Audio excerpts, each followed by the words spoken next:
بسم اللہ الرحمن الرحیم الحمد للہ والصلاۃ علی اہلہا اما بعد۔ عزیزو، آج ہمارا موضوع پھر نماز تہجد ہے۔ یہ نماز یعنی نماز تہجد ایک مستحب نماز ہے، اور اس نماز کے فضائل کا ذکر قرآن کریم میں بھی ہے اور مختلف احادیث و روایات میں بھی ہے، جس کی بنا پر اس نماز کے پڑھنے کی بہت زیادہ تاکید ہے۔ حتیٰ حضرت امام جعفر صادق علیہ السلام سے اس نماز کے بارے میں ایک ایسی حدیث بھی نقل ہوئی ہے کہ جس کو سن کر ایک مسلمان، ایک مومن اس نماز کو یعنی نماز تہجد کو ترک کرنے کے بارے میں کبھی سوچ بھی نہیں سکتا۔ اور وہ حدیث یہ ہے کہ امام علیہ السلام فرماتے ہیں، لیس من شیعتنا من لم یصلی صلاۃ اللیل، کہ کوئی شخص مومن ہو ہی نہیں سکتا جب تک وہ نماز شب کا پابند نہ ہو۔ اللہ اکبر۔ دوستو، اس حدیث سے بخوبی یہ معلوم ہوتا ہے کہ یہ نماز یعنی نماز تہجد ایک مومن کے لیے کتنی ناگزیر ہے کہ بغیر کسی شرعی عذر کے اس نماز کو کسی بھی حال ٹالا نہیں جا سکتا۔ حتیٰ اتنی ناگزیر کہ فرمان ہے کہ اگر آپ نماز تہجد کی 11 رکعتیں نہیں پڑھ سکتے تو کم سے کم نافلہ شفع کی 2 اور نافلہ وتر کی 1 رکعت ضرور پڑھیں۔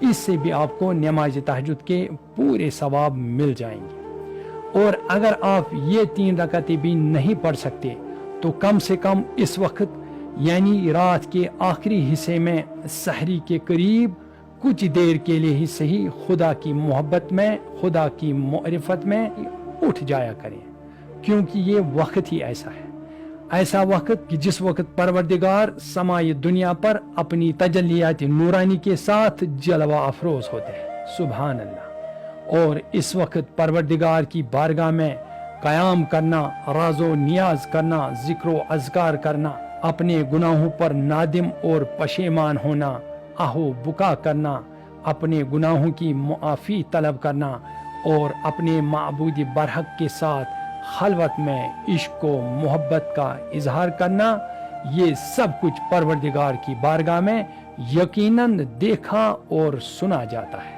اور یہ سب کچھ پروردگار کی بارگاہ میں درج ہوتا ہے۔ سبحان اللہ۔ اور پروردگار جو لطیف الخبیر ہے، وہ بندے کی ہوئی کسی بھی چیز کو نہ بھولتا ہے نہ چھوڑتا ہے، کیونکہ پروردگار کا ہی وعدہ ہے، وَمَا كَانَ رَبُّكَ نَسِيًّا، کہ تیرا پروردگار کبھی بھولنے والا نہیں ہے۔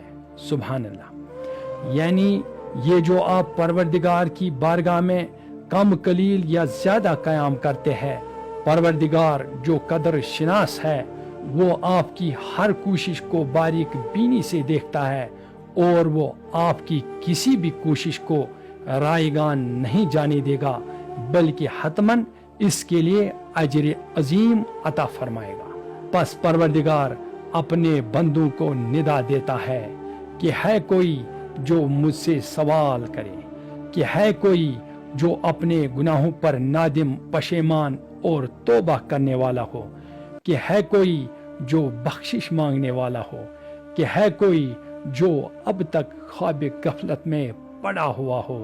پس مقصد یہ ہے کہ اس وقت یہ راز و نیاز کا معاملہ پروردگار اور اس کے بندے کے درمیان ہوتا ہے، اور اس وقت پروردگار کی رحمت اپنے پورے جوش میں ہوتی ہے۔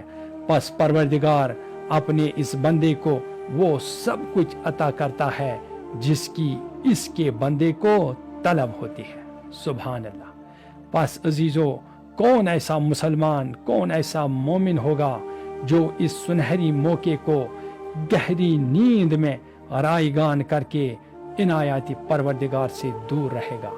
پس ایک سچے مومن کا حق یہ ہے کہ وہ اس بیش بہا اور قیمتی وقت کو غنیمت جان کر اپنے لیے سعادت اور خوشبختی کا کمال حاصل کرے، کیونکہ یہی وہ وقت ہے جب ایک انسان اپنے لیے کوئی بھی کمال حاصل کر سکتا ہے۔ جس طرح سے کہ عارف کامل آقائی تقی بہجت رضوان اللہ تعالی علیہ فرمایا کرتے تھے کہ جس کسی شخص کو بھی دنیا میں کوئی معنوی یا روحانی کمال حاصل ہوا ہے وہ اسے فقط اسی سحر خیزی کی وجہ سے حاصل ہوا ہے۔ سبحان اللہ۔